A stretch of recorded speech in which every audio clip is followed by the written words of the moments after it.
ഏത് തരം വള്ളിക്കെട്ടുകളാണ് നിങ്ങളുടെ ബിസിനസ്സിലേക്ക് നിങ്ങൾ വലിച്ചടുപ്പിക്കുന്നത് എന്നുള്ളതിന് മിക്കവാറും നിങ്ങൾക്കൊരു പാറ്റേൺ ഉണ്ടാവും. അത് ക്ലയൻസിൻ്റെ കാര്യത്തിലായിരിക്കാം, എംപ്ലോയീസിൻ്റെ കാര്യത്തിലായിരിക്കാം. തൊട്ട് മുന്നത്തെ ക്ലയൻറ്റ് എങ്ങനെ ഉണ്ടായിരുന്നു? അയാൾ സമയത്ത് പേ ചെയ്യാറില്ലായിരുന്നു. അതിന് മുമ്പുള്ള ആൾ, അയാളും അത് തന്നെ. അങ്ങനെ മുന്നോട്ടുള്ള 3-4 പേരൊക്കെ അത് തന്നെയാണ് അവസ്ഥ. തൊട്ട് മുന്നേയുള്ള മാനേജർ, അയാൾ ഉത്തരവാദിത്തമില്ലാത്ത ആളായിരുന്നു. അതിന് മുമ്പുള്ള ആൾ, അയാളും അതിന് മുമ്പുള്ള 3-4 പേരും ഒക്കെ അങ്ങനെ തന്നെ. അപ്പോൾ ഇങ്ങനെ വരുന്ന സമയത്ത് എൻ്റെ കൂടെയുള്ള 40 പേർക്ക് വഴിതെറ്റിപ്പോയി എന്ന് നിങ്ങൾ പറയുന്നതിന് പകരം, അതായത് ഇവരുടെ പ്രശ്നം എന്ന് പറയുന്നതിന് പകരം റോങ് ആയിട്ടുള്ള ആളുകളെ അട്രാക്ട് ചെയ്യുന്ന ഒരു പ്രശ്നം നിങ്ങൾക്കുണ്ട് എന്ന് തിരിച്ചറിഞ്ഞു കഴിഞ്ഞാൽ ലൈഫ് ഒരുപാട് സ്മൂത്ത് ആവും.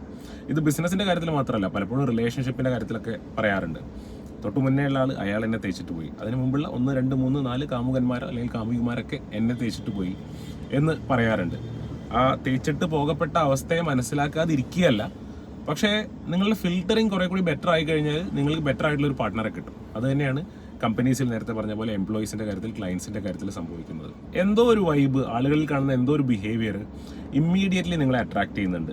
ചില സമയങ്ങളിൽ ഇത് ശരിയായിട്ടായിരിക്കും വർക്ക് ചെയ്യുന്നത്, ചില ആളുകൾക്ക് ഇത് ശരിയായിട്ടായിരിക്കും വർക്ക് ചെയ്യുന്നത്. പക്ഷേ നിങ്ങൾക്ക് ഒരു പ്രത്യേക കാര്യത്തിൽ 3-4 വട്ടം ഇത് റോങ് ആയിട്ടാണ് വർക്കൗട്ട് ആയിട്ടുള്ളതെങ്കിൽ ഫിൽറ്ററിങ് ഒന്നുകൂടി ശ്രദ്ധിക്കേണ്ടതുണ്ട്. ശ്രദ്ധിച്ചിട്ട് നിങ്ങൾ ബെറ്റർ ആയിട്ടുള്ള ഹയറിംഗ് നടത്തി ബെറ്റർ ആയിട്ടുള്ള ക്ലയൻസിനെ അക്വയർ ചെയ്ത് മുന്നോട്ട് പോവുകയാണെങ്കിൽ വളരെ സ്മൂത്തായിട്ട്, വളരെ ഫാസ്റ്റായിട്ട് കമ്പനിക്ക് മുന്നോട്ട് പോകാൻ കഴിയും.